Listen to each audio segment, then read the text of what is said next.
জয়ের ব্যাপারে আমরা আলহামদুলিল্লাহ আমরা কনফিডেন্ট, আমরা আশাবাদী জয়ের ব্যাপারে। নির্বাচন যদি সুষ্ঠু, নির্বাচন যদি নিরপেক্ষ হয়, নির্বাচন যদি বিতর্কিতহীন হয়, তাহলে অবশ্যই কেন মেনে নেব না, সব দলই আমরা মেনে নেব। কিন্তু অবশ্যই এখানে একটি শর্ত আছে যে নির্বাচন নিরপেক্ষ হতে হবে, নির্বাচন শান্তিপূর্ণ হতে হবে।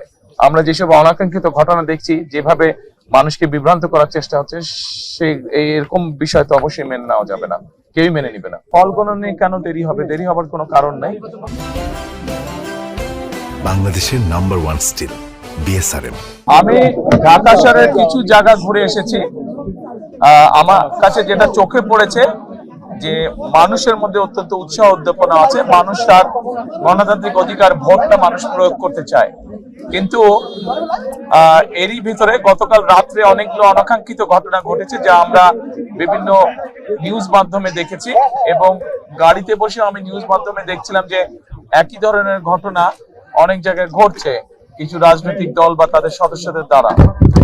আমরা প্রত্যাশা করছি যে আইন শৃঙ্খলা বাহিনী তারা গত রাতেও চেষ্টা করেছেন, আজকেও নিশ্চয়ই তারা তাদের সেই চেষ্টা অব্যাহত রাখবেন, যাতে মানুষ, জনগণ একটি শান্তিপূর্ণ অবস্থায় তাদের ভোট প্রদান করতে পারেন।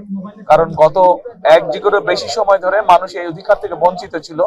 মানুষের মধ্যে অত্যন্ত উৎসাহ উদ্দীপনা আছে।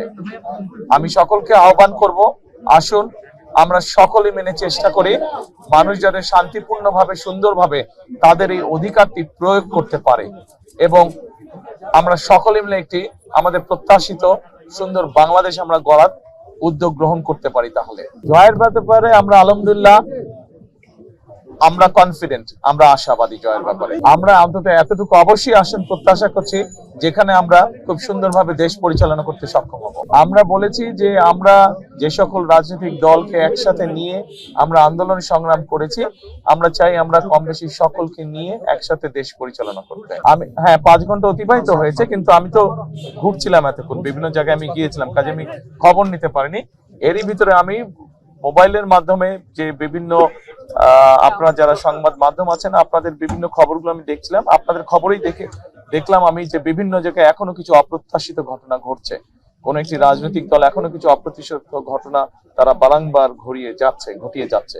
কাজে আমরা চাই না যে এসব ঘটনা ঘটুক। মানুষ যদি বেরিয়ে আসে, সাধারণ মানুষ, এই দেশের মালিক হচ্ছে মানুষ, এবং তারা যদি বেরিয়ে আসে, তারা যদি তাদের অধিকার প্রয়োগ করে, ভোট সংখ্যা যত বেশি বাড়বে, ভোটারের সংখ্যা যত বেশি বাড়বে, আমরা বিশ্বাস করি যে সকল ধরনের ষড়যন্ত্রকে প্রতিহত করা যাবে। এগুলা নির্বাচনে যারা এইসব ঘটনা ঘটাচ্ছে তাদের প্রতি তো মানুষের বিরূপ ধারণা হবে বলে আমরা বিশ্বাস করি, কারণ ঘটনাগুলো তো ভালো না। তারা তো বিভিন্নভাবে বিভ্রান্ত করার বা অনৈতিক কাজ করার তারা চেষ্টা করছে, কাজে তাদের প্রতি নিশ্চয়ই মানুষের বিরূপ ধারণা হবে। ফল গণনে কেন দেরি হবে? দেরি হবার কোনো কারণ নাই।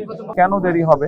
আমরা সমগ্র দেশের মানুষ যেখানে একটি দ্রুত তারা যা ভোট দিয়ে এসছে তার ফল তারা দ্রুতই চাইবে। আমরা আশা করব যে নির্বাচন কমিশন চেষ্টা করবে যাতে দেশের মানুষ দ্রুত তার ভোট প্রদানের যে ফল সেটা তার মানুষকে। দেখুন, আমরা 91 সালে দেখেছি নির্বাচন, আমরা 96 সালে দেখেছি, 2001 সালে আমরা নিরপেক্ষ নির্বাচন দেখেছি। স্বাভাবিক একটি তো সাধারণ টাইম ফ্রেম তো আছে। আমরা প্রত্যাশা করব যে সেই টাইম ফ্রেমের মধ্যেই জনগণ রেজাল্ট জানতে পারবে। নির্বাচন যদি সুষ্ঠু, নির্বাচন যদি নিরপেক্ষ হয়, নির্বাচন যদি বিতর্কিতহীন হয়, তাহলে অবশ্যই কেন মেনে নেব না, সব দলই আমরা মেনে নেব। কিন্তু অবশ্যই এখানে একটি শর্ত আছে যে নির্বাচন নিরপেক্ষ হতে হবে, নির্বাচন শান্তিপূর্ণ হতে হবে। আমরা যেসব অনাকাঙ্ক্ষিত ঘটনা দেখছি, যেভাবে মানুষকে বিভ্রান্ত করার চেষ্টা হচ্ছে, সেই এরকম বিষয় তো অবশ্যই মেনে নেওয়া যাবে না, কেউই মেনে নিবে না। আমার কাছে মনে হচ্ছে যে ভোটার উপস্থিতি আমি যতটুকু ঢাকা শহরে দেখেছি, আমার কাছে মনে হচ্ছে আলহামদুলিল্লাহ মানুষ অত্যন্ত উৎসাহ ভরে তার ভোট প্রয়োগ করতে যাচ্ছে। এটা শুধু আমাদের আন্দোলনের সফলতা না, 17 বছর ধরে বাংলাদেশের কোটি কোটি মানুষ, কোটি কোটি ভোটারই ভোট থেকে বঞ্চিত ছিল, ভোট প্রদান থেকে বঞ্চিত ছিল। আমি মনে করি যে এটা সমগ্র বাংলাদেশে যে প্রায় 13 কোটি ভোটার আছে, সকলের জন্য একটি উল্লেখযোগ্য দিন, সকলের জন্য একটি স্মরণীয় দিন আজকের দিনটি। প্রধান উপদেষ্টার কাছে যেহেতু উনি সরকারে আছেন, ওনার কাছে হয়তো ইনফরমেশন বিভিন্ন ভাবে থাকতে পারে। আমি যেহেতু এখনো সেভাবে সারা দেশে ইনফরমেশন জানেন, কাজে আমি এই ব্যাপারে বলতে পারবো না। আমি শুধু ঢাকা শহরে যতটুকু দেখেছি, আমি তো বললামই যে মানুষের মধ্যে উৎসাহ উদ্দীপনা আছে। আমরা বিশ্বাস করি গত 2 দিনে যেভাবে দেখেছি মানুষজন লঞ্চ, স্টিমারে, ট্রেনে বাসে করে বিভিন্ন উৎসাহ নিয়ে দেশে ফিরে গিয়েছে, যার যার এলাকায় ফিরে গিয়েছে ভোট প্রদানের জন্য। আমরা প্রত্যাশা করি যে সেই উৎসাহটার প্রতিফলন আজকে নিশ্চয়ই থাকবে বিভিন্ন জায়গায়। গতকাল জামাত ইসলামের বেশ কয়েকজন এজেন্ট বা সদস্য তারা অস্ত্র নিয়ে ধরা পড়েছে, টাকা নিয়ে ধরা পড়েছে। এই বিষয়গুলো নির্বাচনকে আসলে অনেকটা প্রশ্নবিদ্ধ হয়েছে। আজকে সকালেও আমি কোনো একটা নিউজে দেখেছি, আজকে সকালেও বোধহয় ঘন্টা দুয়েক আগেও এর একই ঘটনা ঘটেছে। জনগণ যদি শান্তিপূর্ণভাবে নিরপেক্ষভাবে ভোট দিতে পারে, গণতন্ত্রের সূচনা তো অবশ্যই শুরু হবে।